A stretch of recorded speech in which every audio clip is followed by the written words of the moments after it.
Middle-of-the-road policy leads to socialism by Ludwig von Mises. Introduction. The fundamental dogma of all brands of socialism and communism is that the market economy, or capitalism, is a system that hurts the vital interests of the immense majority of people for the sole benefit of a small minority of rugged individualists. It condemns the masses to progressing impoverishment. It brings about misery, slavery, oppression, degradation, and exploitation of the working men, while it enriches a class of idle and useless parasites. This doctrine was not the work of Karl Marx. It had been developed long before Marx entered the scene. Its most successful propagators were not the Marxian authors, but such men as Carlyle and Ruskin, the British Fabians, the German professors, and the American institutionalists. And it is a very significant fact that the correctness of this dogma was contested only by a few economists, who were very soon silenced and barred from access to the universities, the press, the leadership of political parties, and, first of all, public office. Public opinion, by and large, accepted the condemnation of capitalism without any reservation. Section 1. Socialism. But of course, the practical political conclusions which people drew from this dogma were not uniform. One group declared that there is but one way to wipe out these evils, namely to abolish capitalism entirely. They advocate the substitution of public control of the means of production for private control. They aim at the establishment of what is called socialism, communism, planning, or state capitalism. All these terms signify the same thing. No longer should the consumers, by their buying and abstention from buying, determine what should be produced, in what quantity, and of what quality. Henceforth, a central authority alone should direct all production activities. Section 2. Interventionism, allegedly a middle-of-the-road policy. A second group seems to be less radical. They reject socialism no less than capitalism. They recommend a third system, which, as they say, is as far from capitalism as it is from socialism, which, as a third system of society's economic organization, stands midway between the two other systems, and while retaining the advantages of both, avoids the disadvantages inherent in each. This third system is known as the system of interventionism. In the terminology of American politics, it is often referred to as the middle-of-the-road policy. What makes this third system popular with many people is the particular way they choose to look upon the problems involved. As they see it, two classes, the capitalists and entrepreneurs on the one hand, and the wage earners on the other hand, are arguing about the distribution of the yield of capital and entrepreneurial activities. Both parties are claiming the whole cake for themselves. Now, suggest these mediators, let us make peace by splitting the disputed value equally between the two classes. The state, as an impartial arbiter, should interfere, and should curb the greed of the capitalists, and assign a part of the profits to the working classes. Thus, it will be possible to dethrone the Moloch capitalism without enthroning the Moloch of totalitarian socialism.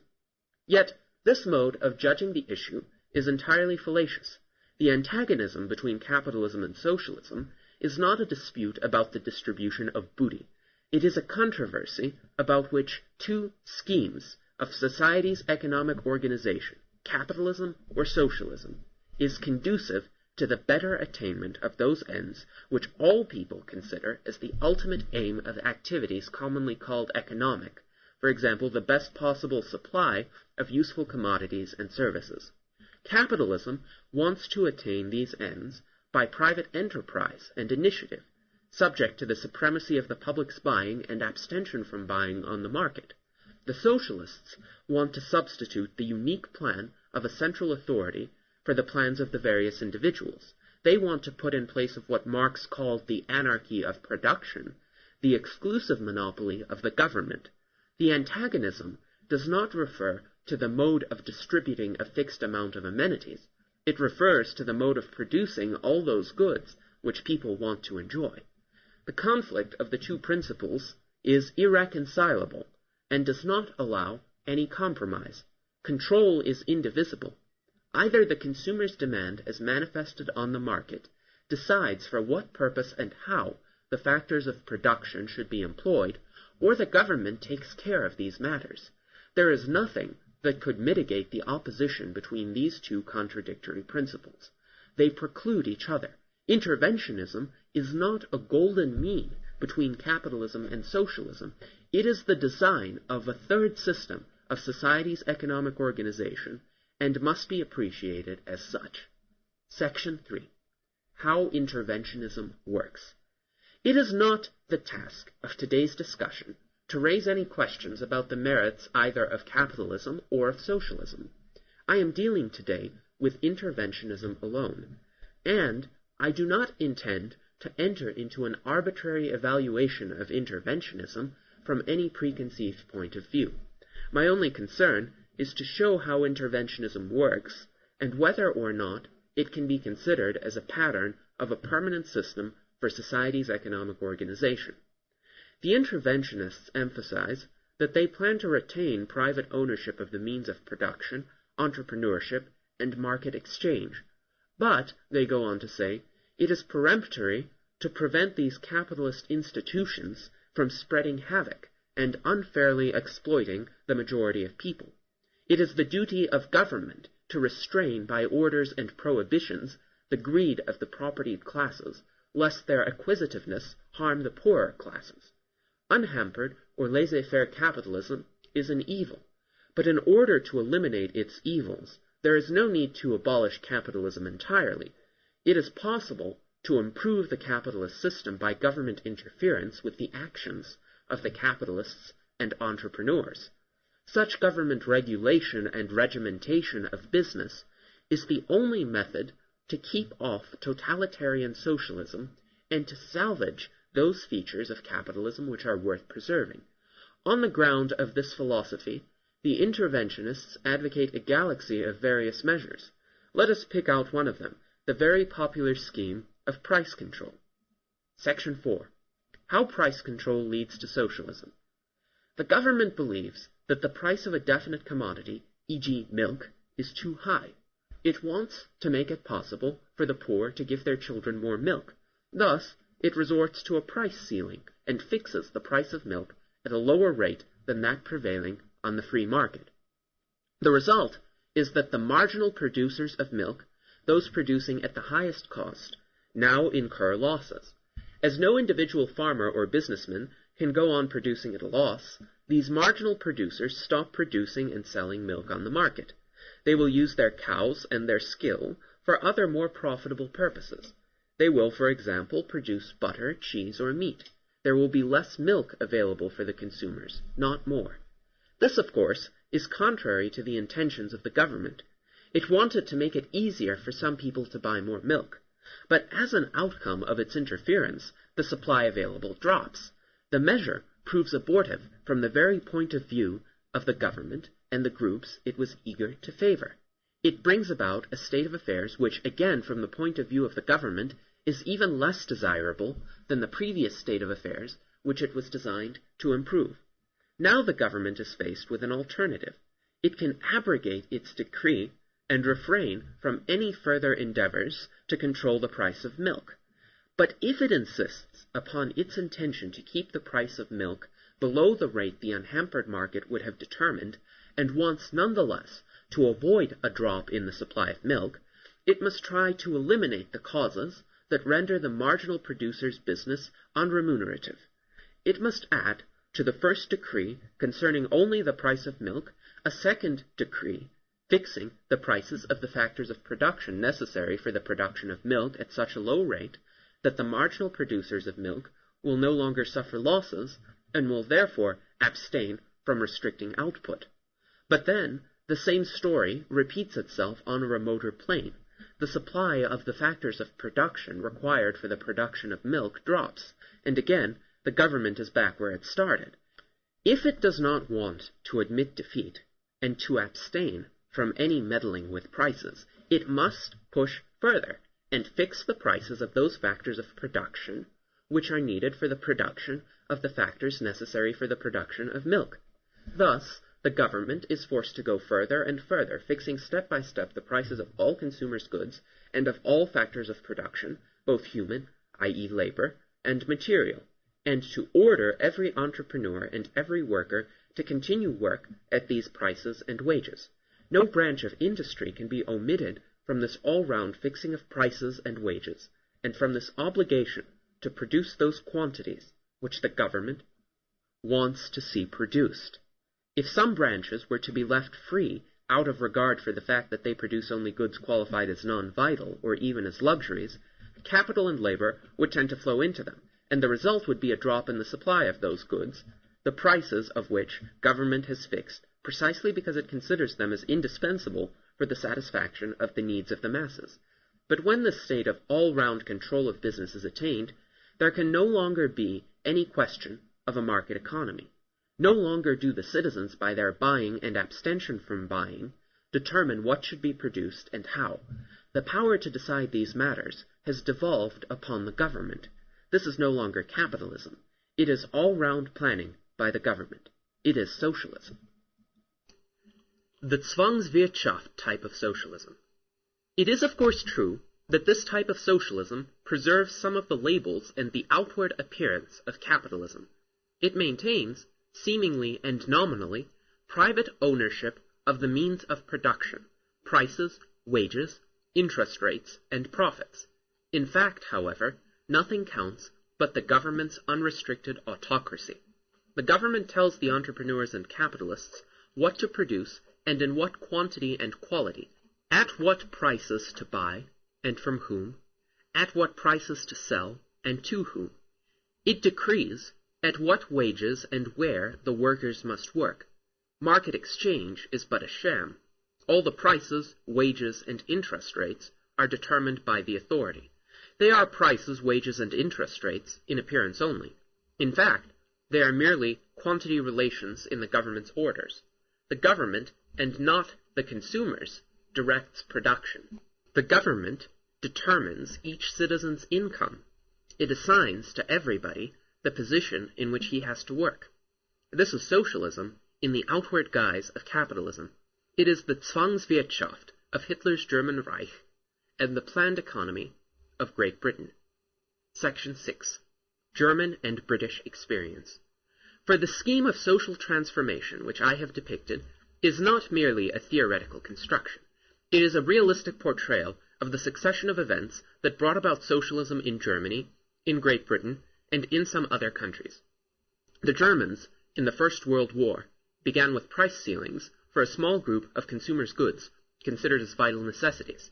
It was the inevitable failure of these measures that impelled them to go further and further, until, in the second period of the war, they designed the Hindenburg Plan. In the context of the Hindenburg Plan, no room whatever was left for a free choice on the part of the consumers and for initiative action on the part of business. All economic activities were unconditionally subordinated to the exclusive jurisdiction of the authorities. The total defeat of the Kaiser swept the whole imperial apparatus of administration away, and with it went also the grandiose plan.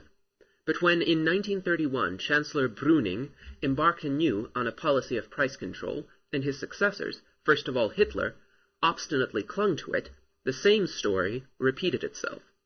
Great Britain, and all the other countries which in the First World War adopted measures of price control, had to experience the same failure. They too were pushed further and further in their attempts to make the initial decrees work, but they were still at a rudimentary stage of this development when the victory and the opposition of the public brushed away all schemes for controlling prices. It was different in the Second World War. Then Great Britain again resorted to price ceilings for a few vital commodities, and had to run the whole gamut, proceeding further and further until it had substituted all-round planning of the country's whole economy for economic freedom. When the war came to an end, Great Britain was a socialist commonwealth. It is noteworthy to remember that British socialism was not an achievement of Mr. Attlee's Labour government, but of the War Cabinet of Mr. Winston Churchill. What the Labour Party did was not the establishment of socialism in a free country, but retaining socialism as it had developed during the war and in the post-war period. The fact has been obscured by the great sensation made about the nationalization of the Bank of England, the coal mines, and other branches of business. However, Great Britain is to be called a socialist country not because certain enterprises have been formally expropriated and nationalized, but because all the economic activities of all citizens are subject to full control of the government and its agencies. The authorities direct the allocation of capital and of manpower to the various branches of business. They determine what should be produced. Supremacy in all business activities is exclusively vested in the government. The people are reduced to the status of wards, unconditionally bound to obey orders. To the businessmen, the former entrepreneurs, merely ancillary functions are left. All that they are free to do is to carry into effect, within a nearly circumscribed narrow field, the decisions of the government departments. What we have to realize is that price ceilings affecting only a few commodities fail to attain the ends sought. On the contrary, they produce effects which from the point of view of the government are even worse than the previous state of affairs which the government wanted to alter. If the government, in order to eliminate these inevitable but unwelcome consequences, pursues its course further and further, it finally transforms the system of capitalism and free enterprise into socialism of the Hindenburg pattern. Section 7. Crises and unemployment. The same is true of all other types of meddling with the market phenomena.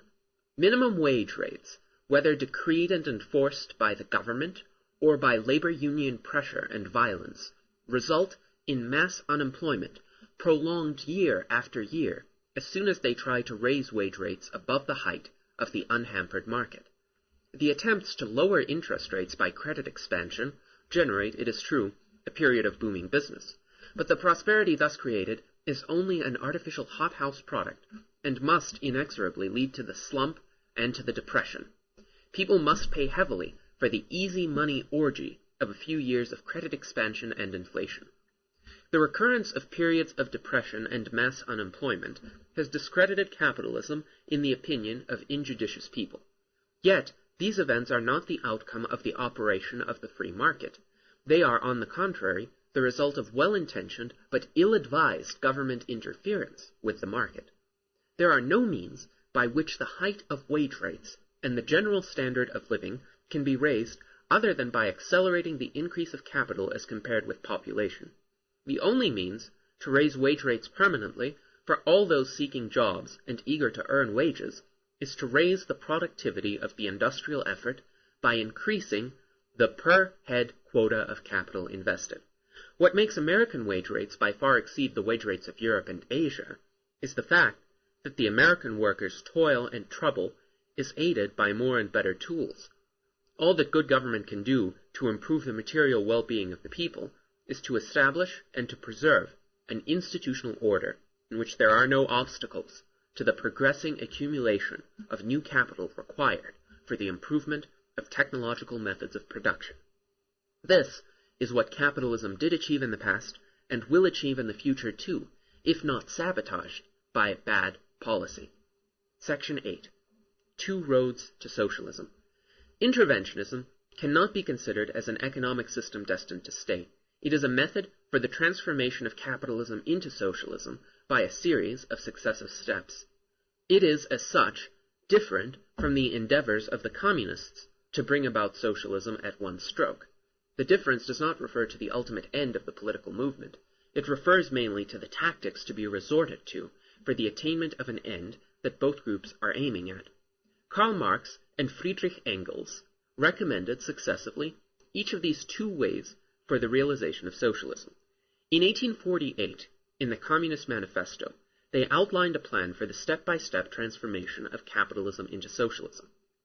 The proletariat should be raised to the position of the ruling class and use its political supremacy to wrest by degrees all capital from the bourgeoisie. This, they declare, cannot be effected except by means of despotic inroads on the rights of property and on the conditions of bourgeois production, by means of measures, therefore, which appear economically insufficient and untenable, but which, in the course of the movement, outstrip themselves, necessitate further inroads upon the social order, and are unavoidable as a means of entirely revolutionizing the mode of production. In this vein, they enumerate by way of example 10 passages. In later years, Marx and Engels changed their minds. In his main treatise, Das Kapital, first published in 1867, Marx saw things in a different way. Socialism is bound to come with the inexorability of a law of nature, but it cannot appear before capitalism has reached its full maturity. There is but one road to the collapse of capitalism, namely, the progressive evolution of capitalism itself. Then only will the great final revolt of the working class give it the finishing stroke and inaugurate the everlasting age of abundance. From the point of view of this later doctrine, Marx and the school of orthodox Marxism reject all policies that pretend to restrain, to regulate, and to improve capitalism. Such policies, they declare, are not only futile, but outright harmful, for they rather delay the coming of age of capitalism, its maturity, and thereby also its collapse. They are therefore not progressive but reactionary. It was this idea that led the German Social Democratic Party to vote against Bismarck's Social Security legislation and to frustrate Bismarck's plan to nationalize the German tobacco industry. From the point of view of the same doctrine, the communists branded the American New Deal as a reactionary plot extremely detrimental to the true interests of the working people. What we must realize is that the antagonism between the interventionists and the communists is a manifestation of the conflict between the two doctrines of the early Marxism and of the late Marxism. It is the conflict between the Marx of 1848, the author of the Communist Manifesto, and the Marx of 1867, the author of Das Kapital. And it is paradoxical, indeed, that the document in which Marx endorsed the policies of the present-day self-styled anti-communists is called the Communist Manifesto. There are two methods available for the transformation of capitalism into socialism. One is to expropriate all farms, plants, and shops, and to operate them by a bureaucratic apparatus as departments of the government. The whole of society, says Lenin, becomes one office and one factory, with equal work and equal pay. The whole economy will be organized like the postal system. The second method is the method of the Hindenburg Plan, the originally German pattern of the welfare state and of planning. It forces every firm and every individual to comply strictly with the orders issued by the government's Central Board of Production Management. Such was the intention of the National Industrial Recovery Act of 1933, which the resistance of business frustrated and the Supreme Court declared unconstitutional. Such is the idea implied in the endeavors to substitute planning for private enterprise. Section 9. Foreign Exchange Control. The foremost vehicle for the realization of the second type of socialism in industrial countries like Germany and Great Britain is foreign exchange control. These countries cannot feed and clothe their people out of domestic resources. They must import large quantities of food and raw materials. In order to pay for these badly needed imports, they must export manufactures, most of them produced out of imported raw material. In such countries, almost every business transaction, directly or indirectly, is conditioned either by exporting or importing or by both exporting and importing. Hence, the government's monopoly of buying and selling foreign exchange makes every kind of business activity depend on the discretion of the agency entrusted with foreign exchange control. In this country, matters are different. The volume of foreign trade is rather small when compared to the total volume of the nation's trade. Foreign exchange control would only slightly affect the much greater part of American business. This is the reason why, in the schemes of our planners, there is hardly any question of foreign exchange control. Their pursuits are directed toward the control of prices, wages, and interest rates, toward the control of investment, and the limitation of profits and incomes. Section 10. Progressive Taxation. Looking backward on the evolution of the income tax rates from the beginning of the federal income tax in 1913 until the present day, one can hardly expect that the tax will not one day absorb 100% of all surplus above the income of the average voter. It is this that Marx and Engels had in mind when in the Communist Manifesto they recommended a heavy progressive or graduated income tax. Another of the suggestions of the Communist Manifesto was abolition of all right of inheritance. Now, neither in Great Britain nor in this country have the laws gone up to this point. But again, looking backward upon the past history of the estate taxes, we have to realize that they more and more have approached the goal set by Marx. Estate taxes of the height they have already attained for the upper brackets are no longer to be qualified as taxes. They are measures of expropriation. The philosophy underlying the system of progressive taxation is that the income and the wealth of the well-to-do classes can be freely tapped. What the advocates of these tax rates fail to realize is that the greater part of the income taxed away would not have been consumed, but saved and invested. In fact, this fiscal policy does not only prevent the further accumulation of new capital, it brings about capital decumulation. This is certainly today the state of affairs in Great Britain. Section 11. The trend toward socialism. The course of events in the past 30 years shows a continuous, although sometimes interrupted, progress toward the establishment in this country of socialism of the British and German pattern. The United States embarked later than these two countries upon this decline, and is today still farther away from its end. But if the trend of this policy will not change, the final result will only in accidental and negligible points differ from what happened in the England of Attlee and in the Germany of Hitler. The middle-of-the-road policy is not an economic system that can last. It is a method for the realization of socialism by installments. Section 12. Loopholes capitalism. Many people object. They stress the fact that most of the laws which aim at planning or at expropriation by means of progressive taxation have left some loopholes which offer to private enterprise a margin within which it can go on. That such loopholes still exist, and that thanks to them this country is still a free country, is certainly true, but this loopholes capitalism is not a lasting system. It is a respite. Powerful forces are at work to close these loopholes. From day to day, the field in which private enterprise is free to operate is narrowed down. Section 13. The coming socialism is not inevitable.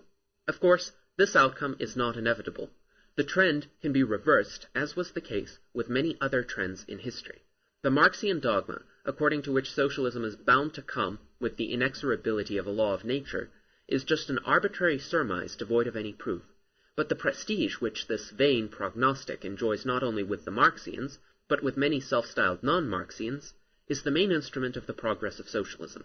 It spreads defeatism among those who otherwise would gallantly fight the socialist menace. The most powerful ally of Soviet Russia is the doctrine that the wave of the future carries us toward socialism, and that it is therefore progressive to sympathize with all measures that restrict more and more the operation of the market economy. Even in this country, which owes to a century of rugged individualism the highest standard of living ever attained by any nation, public opinion condemns laissez-faire. In the past 50 years, thousands of books have been published to indict capitalism and to advocate radical interventionism, the welfare state, and socialism. The few books which tried to explain adequately the working of the free market economy were hardly noticed by the public.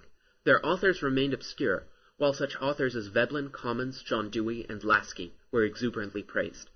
It is a well-known fact that the legitimate stage, as well as the Hollywood industry, are no less radically critical of free enterprise than are many novels.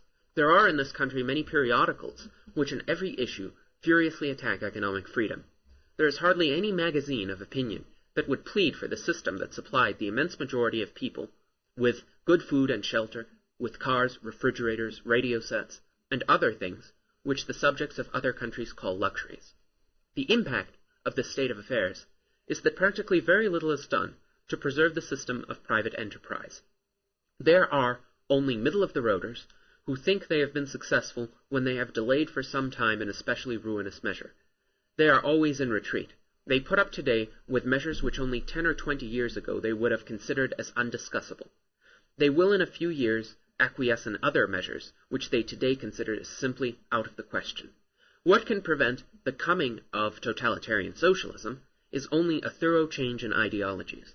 What we need is neither anti-socialism nor anti-communism, but an open, positive endorsement of that system to which we owe all the wealth that distinguishes our age from the comparatively straitened conditions of ages gone by.